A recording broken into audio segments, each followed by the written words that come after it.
This is Optimal Health Daily, episode 833, A Reflection on Emotional Nourishment by Becca Shern of MinimalWellness.com.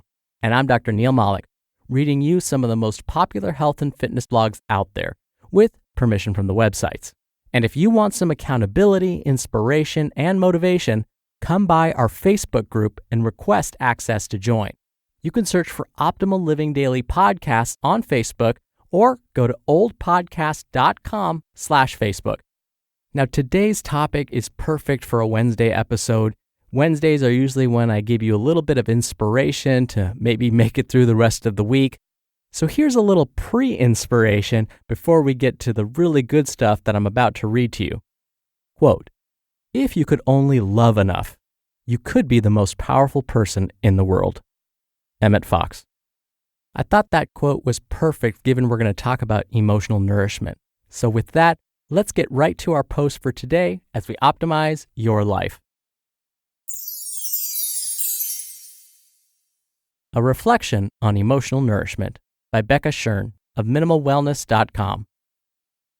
A couple of summers ago, in a post called Emotional Nourishment, I wrote about a 150-day personal challenge I undertook, which included daily meditation, yoga, and abstinence from alcohol. My hope was that the Emotional Nourishment Challenge would help improve my awareness of and ability to handle stressful times. The 150 days ended on December 31st, 2017. And now that we're well beyond that, it's time to discuss and reflect upon that experience. During the first few weeks and months of the experiment, I kept a daily journal detailing my emotional and physical responses to the 3 lifestyle modifications. I focused on making the daily effort required to sit, breathe deeply, and release my thoughts. Practicing yoga was an enjoyable struggle, and I found meditation to be a mini mental retreat. Somewhat to my surprise, avoiding alcohol wasn't that hard. As the weeks progressed, instead of burying my stress and emotions, I slowly learned to better process and release them. My disposition got sunnier. I became calmer, more relaxed, and less easily agitated. The tension lines in my face diminished. My sleep improved. My skin had a subtle new glow. Most importantly, I felt my primary relationships with my 4-year-old daughter and my partner shifted positively. Instead of being swept up in the torrent of my little girl's experience, my more grounded stance helped us connect and allowed me to see and guide her with more curiosity and compassion. Joshua and I started interacting on an even deeper level without the noise from my unresolved stress. These new skills and perspectives were helpful when the chaos of late fall arrived. The home Joshua and I had rented for the previous 3 months in LA was not a long-term option, so we were scrambling to find and move into a new place. Joshua was still on tour, and we were all traveling a lot with work in the holidays. Both Ella and Joshua got very sick. During this time, I retreated into crisis mode and didn't maintain any part of my fledgling yoga or meditation practices. I was frustrated with myself for not practicing, but couldn't muster the mental resolve to get back to it either. Thankfully, I did much better with alcohol. During those final 2 months of 2017, I partook in the occasional adult beverage in social or celebratory settings. Luckily, the challenge worked well in resetting my stress response use of alcohol. After a couple of months of complete abstinence, I realized I could reintroduce it in an intentional, non-pacifying way. The Emotional Nourishment Challenge reminded me that I, like most people, don't do very well when engaged with the all-or-nothing mindset. Although I never expected to meet my lifestyle targets every day for 150 days, I still set it up as a daily challenge because I wanted to get momentum quickly. But the structure of saying I was going to do the 3 things every day meant I wouldn't succeed if I missed a day.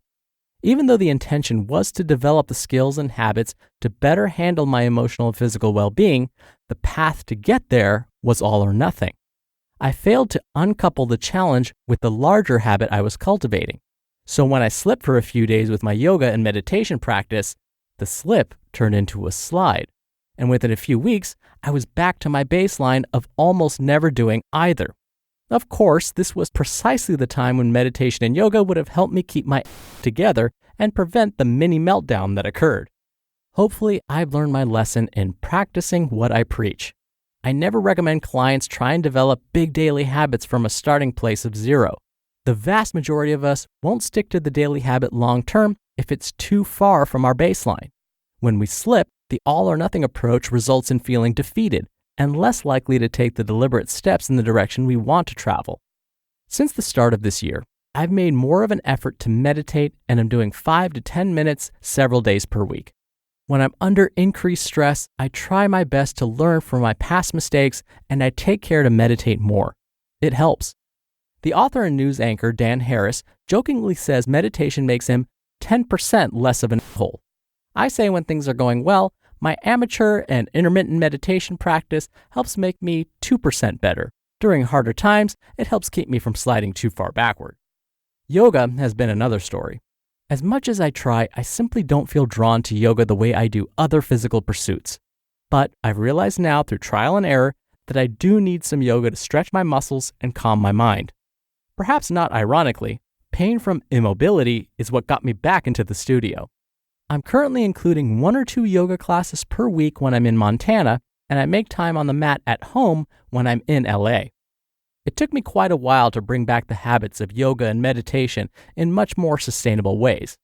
Now, instead of being tasks on a to-do list, they're relatively small but important components of a lifestyle that help me be a better version of myself. You just listened to the post titled, A Reflection on Emotional Nourishment by Becca Shern of MinimalWellness.com. Dr. Neil here for my commentary.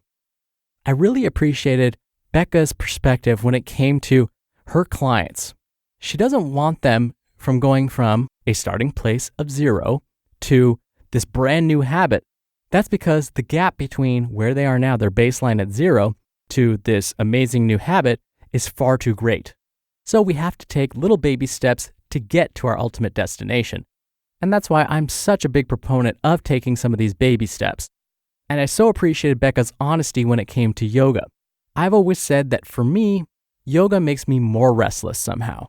But like Becca, I truly understand how helpful it can be. And so I've decided to incorporate yoga poses after my workouts as part of my cool down and stretch. For me, it's the perfect time because my body and usually my mind are kind of exhausted by the end of the workout. And so when I'm stretching, if I can include some deep breathing and some yoga poses, that will help clear my mind a little bit more and hopefully prevent some future soreness at the same time. And finally, again, Becca's absolutely right that we can't take an all or nothing approach. Just because we didn't do something or we didn't do something perfectly doesn't mean we failed. It's all about progress, not perfection.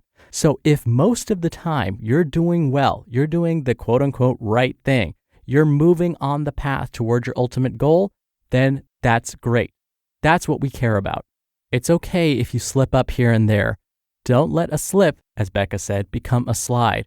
Or sometimes, like I say, don't let a lapse become a full relapse, and don't let a relapse become a full collapse. All right, that'll do it from me for today. I'll be back here tomorrow as usual, so I'll see you there where your optimal life awaits.